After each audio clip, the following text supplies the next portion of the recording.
এই মুহূর্তের বড় খবর হলো আরজিকর কাণ্ডে এবার গ্রেপ্তার হলো তৎকালীন বিধায়ক, এখন প্রাক্তন বিধায়ক নির্মল ঘোষ। তৃণমূলের হয়ে তিনি দাঁড়িয়েছিলেন 2011, তারপরে 2016, 2021-এও কিন্তু তিনি জিতে আসেন। এবার ওনাকে দাঁড় করানো হয়নি, দাঁড় করানো হয়েছিল তার ছেলে তীর্থঙ্কর ঘোষকে।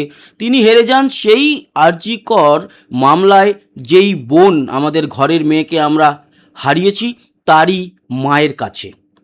তীর্থঙ্কর ঘোষকেও গ্রেপ্তার করা হয়েছিল কিছুদিন আগে তোলাবাজির জন্য, 13ই জুলাই।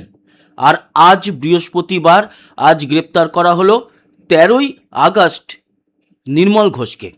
তার বিরুদ্ধে অভিযোগ যে আরজিকর কাণ্ডে তড়িঘড়ি এই অভয়ার মৃতদেহ পুড়িয়ে দেওয়া হয়েছে লাইন জাম্প করে। কিছু যেন একটা ধামা চাপা দেওয়ার চেষ্টা করা হচ্ছিল।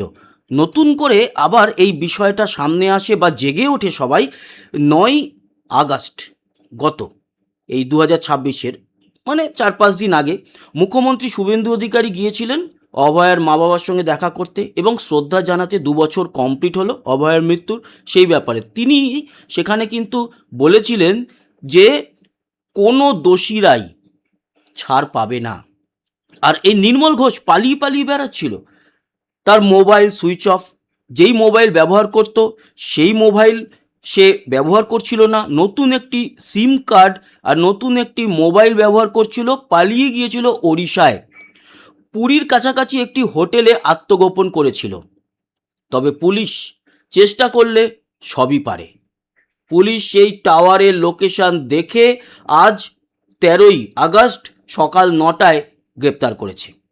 এবার অন্য রাজ্যে যেহেতু গ্রেপ্তার করা হয়েছে, সেক্ষেত্রে ট্রানজিট রিমান্ডে নিয়ে আসতে হবে, ফলে ওড়িশার আদালতে তাকে আজকে কিন্তু প্রেজেন্ট করা হবে।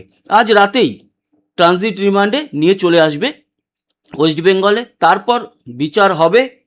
কেন তড়িঘড়ি অভয়ার মৃতদেহ পোড়ানো হয়েছিল, কি চাপা দেওয়ার জন্য, এবং কে তাকে ফোনে নির্দেশ দিচ্ছিল, এই সমস্ত বিষয় নিয়ে তদন্ত হবে। এটা খুব ভালো দিক, কারণ সেই সময় থেকে লড়াই চলছে, আমরা প্রত্যেকেই সেই লড়াইয়ে সামিল ছিলাম, প্রত্যেকে বলেছিলাম যে আসল ঘটনা কি সেটা সামনে আসুক। আমরা চাই রাজ্যে পরিবর্তন এসেছে এবং এই পরিবর্তনের হাত ধরে আমরা যেন অভয়ার বিচার পেতে পারি। তার সূত্রপাত হয়তো আমরা আজকে দেখতে পারলাম এই নির্মল ঘোষকে যে অ্যারেস্ট করা হয়েছে ওড়িশা থেকে, তার মাধ্যমে।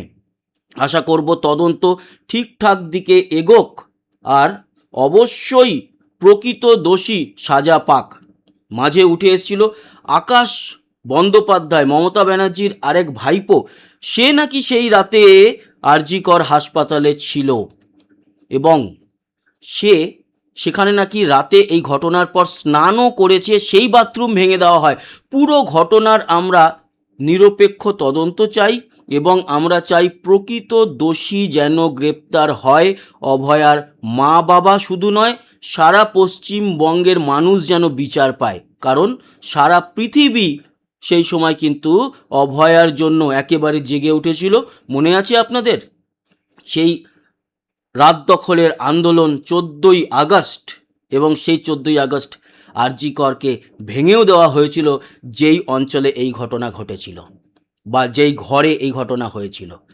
একটা মব বাহিনী, কারা তারা ভালো করেই জানেন, ঢুকে এসে ভাঙচুর করে সব শেষ করেছিল। তার আগে পিডাব্লিউডিও কিন্তু যেই বাথরুম ব্যবহার করা হয়েছে আশেপাশের জায়গায়, হঠাৎ করে সব ভেঙে দেয়। কীরকম সব আমরা অবাক হয়ে গিয়েছিলাম। তখন কিছু করা যেতে পারেনি, জড়িতরাই তখন ক্ষমতা হাতে নিয়ে এই রাজ্য শাসন করছিল। ফলে এখন এই পরিবর্তনের হাত ধরে এই বিচার যদি ঠিকঠাক পাওয়া যায়, তবে মানুষের কিন্তু আস্থা অনেকটাই ফিরে আসবে এই রাজ্য সরকারের উপরে, বিচার ব্যবস্থার উপরে। আমরা দেখতে চাই সেই রাত দখলের লড়াই যেন বিফলে না যায়, অভয়ার মা বাবার লড়াই যেন বিফলে না যায়। এক এক করে সব বেরিয়ে আসুক। নির্মল ঘোষকে দিয়েই যে শুরুটা হলো, সেই শুরুটা যেন এখানে থেমে না যায়, আমরা যেন শেষ দেখতে পারি। এছাড়াও আরও একটা আজকে ঘটনা ঘটেছে, মানে গতকাল মাঝরাতে ভোর রাতের দিকে, সেটা আবার এনআরএস। নীলরতন সরকার হাসপাতালে এক নার্সের রহস্য মৃত্যু হয়েছে, যার নাম হচ্ছে রূপালী দাস। শৌচালয়, মহিলা বিভাগের যে শৌচালয় ছিল সেইখানে তাকে কিন্তু পড়ে থাকতে দেখা যায়। রহস্য মৃত্যু, কিভাবে মৃত্যু হলো এখনও পর্যন্ত জানা যায়নি। কোনো সুইসাইড নোটও আশেপাশে পাওয়া যায়নি, পুলিশ তদন্তে নেমেছে। রূপালী দাসের হাজবেন্ড রাহুল দাস বলেছে যে নিরপেক্ষ তদন্তের জন্য এই এনআরএস হাসপাতালে যেন ময়না তদন্ত করা না হয়, অন্য হাসপাতালে যেন নিয়ে যাওয়া হয়, সেই দাবি জানানো হয়েছে। আশা করি সেই দাবি পূরণ করা হবে।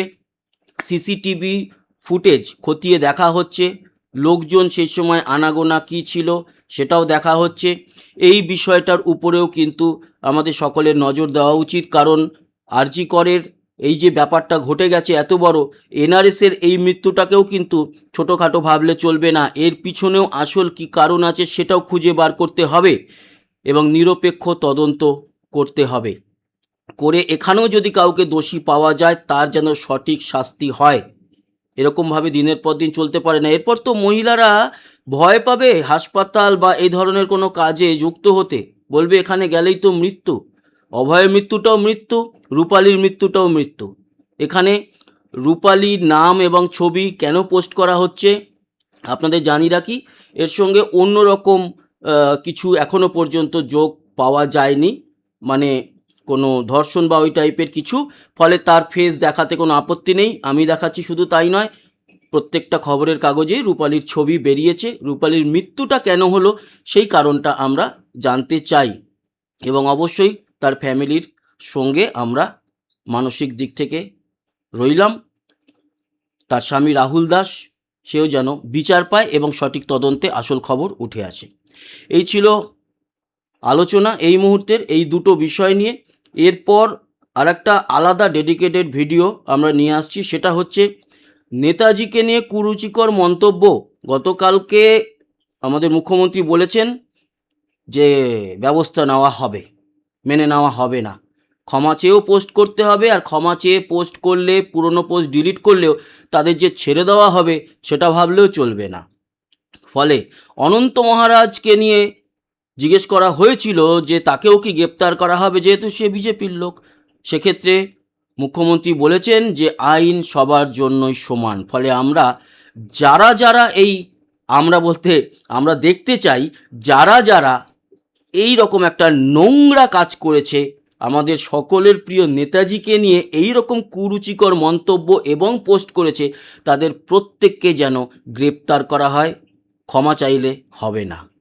একেবারে শাস্তিযোগ্য এটা অপরাধ, ফলে শাস্তি তাদের দিতেই হবে। সেই নিয়ে একটা ডেডিকেটেড ভিডিও এর পরে আসছে। যারা এখনও পর্যন্ত সাবস্ক্রাইব করেনি, সাবস্ক্রাইব করে আমাদের সঙ্গে যুক্ত থাকুন। আবার দেখা হচ্ছে। সবাই ভালো থাকবেন, সুস্থ থাকবেন, টাটা।